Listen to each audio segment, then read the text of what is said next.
Hey guys, welcome to my channel Madhuri Shikharam. Hope you are doing good. ఈరోజు recipe వచ్చేసరికి chicken Maggi. Let's get in to the video.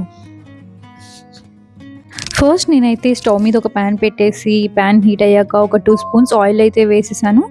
అది heat అయినాక దానిలో ఒక 3-4 వెల్లుల్లి రెబ్బల్ని వేసుకుందాము. నేనైతే గార్లిక్ మ్యాషర్ని యూజ్ చేసి వేసేసాను. ఒక మీడియం సైజ్ ఆనియన్ని కూడా చిన్న చిన్నగా కట్ చేసుకొని వేయాలి. ఆనియన్స్ కొంచెం ఫ్రై అవ్వాలి. ఆనియన్స్ ఫ్రై అయ్యాక చికెన్ అయితే యాడ్ చేయాలి. నేను ఇక్కడ 100-150 గ్రామ్స్ బోన్‌లెస్ చికెన్ తీసుకున్నాను for 3 slices of Maggi.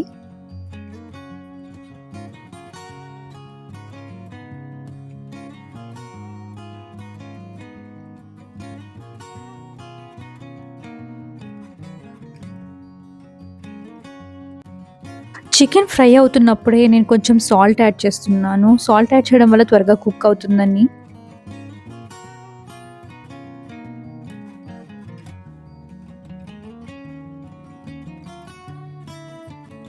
Salt add చేశాక ఒక్కసారి అంతా మిక్స్ చేసుకొని కంప్లీట్‌గా చికెన్ ఫ్రై అయిపోయే వరకు వేయించుకోవాలి.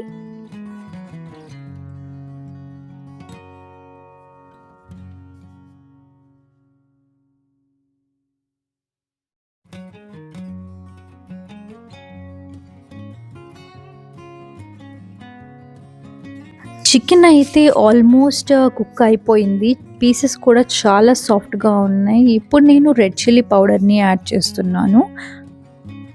ఒక 2-3 స్పూన్స్ ఆఫ్ రెడ్ చిల్లీ పౌడర్‌ని యాడ్ చేయాలి.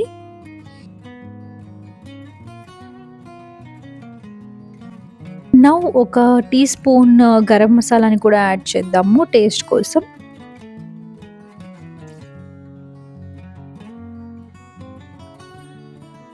నౌ ఒక టీ స్పూన్ ధనియా పౌడర్‌ని అయితే యాడ్ చేశాను. ఈ మసాలాస్ అన్నీ యాడ్ చేశాక ఒక్కసారి మొత్తం మిక్స్ చేసుకొని చికెన్‌ని ఒక 3-4 మినిట్స్ ఫ్రై అవ్వనిద్దాము.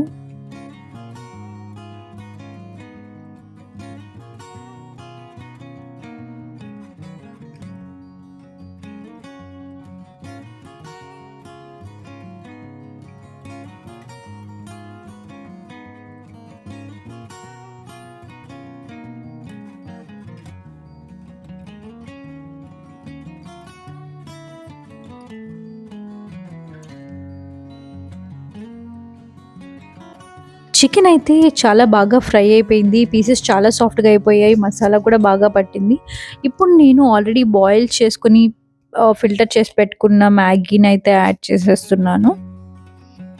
ఈ యాడ్ చేసుకున్న మ్యాగీ నూడిల్స్‌కి ఒక 3 ప్యాక్స్ ఆఫ్ మ్యాగీ మసాలానైతే యాడ్ చేస్తున్నాను. ఎందుకంటే నేను 3 స్లైసెస్ తీసుకున్నాను మ్యాగీ.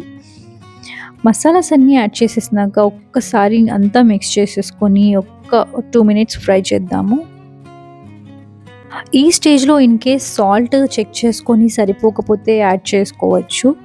నేను ఆల్రెడీ చికెన్ కుక్ చేసేటప్పుడు సాల్ట్ యాడ్ చేసుకున్నాను. ఆల్రెడీ మ్యాగీ బాయిల్ చేస్తున్నప్పుడు కూడా సాల్ట్ యాడ్ చేసే బాయిల్ చేశాను.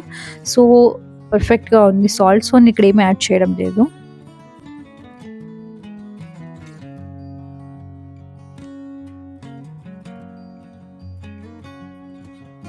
అంతే, మన చికెన్ మ్యాగీ అయితే రెడీ అయిపోయింది. సూపర్‌గా స్మెల్ వస్తుంది. టేస్ట్ అయితే సూపర్ ఉంది. మా హస్బెండ్‌కి కూడా చాలా నచ్చింది. హోప్ మీరు కూడా ఈ రెసిపీని ట్రై చేయండి. ఎలా వచ్చిందో నాకు కామెంట్స్‌లో చెప్పండి. Thank you for watching. సయోనారా.